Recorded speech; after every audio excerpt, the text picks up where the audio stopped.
చంద్రబాబు నాయుడు చివరికి చెప్పింది ఏంటంటే నిన్న ఈ సంవత్సర కాలంలో 10 లక్షల కోట్ల రూపాయలు పెట్టుబడులు వస్తే 8 లక్షల మందికి ఉపాధి కల్పించేస్తామని చెప్తున్నాడు నిన్న. ఈరోజు ఈ లెక్కలన్నీ తీసి చూసి నిన్న పత్రికా సమావేశం అయితే పత్రికా సమావేశంలో అడిగా,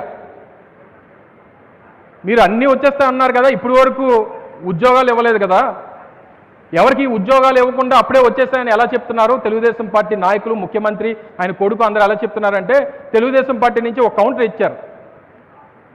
ఆ కౌంటర్ ఏమని ఇచ్చారు? పెళ్ళి అయిపోద్ది, శోభనం అయిద్ది, శోభనం రోజు పిల్లలు పుట్టేస్తారా అని అడిగాడు. ఎవడు శోభనం రోజు పిల్లలు పుట్టేస్తారా అని అడిగాడు. మరి నేను మంత్రిగా ఉన్నప్పుడు కూడా అదే అడిగాను కదా.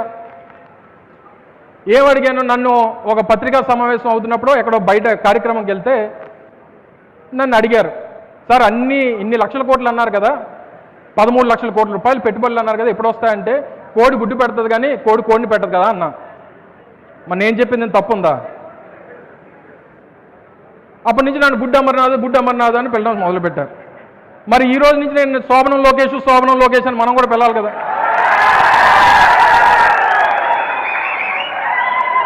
అంటే నేను గుడ్డు కథ చెప్తే నేను తప్పు, నువ్వు శోభనం కథ చెప్తే నువ్వు తప్పు కాదా?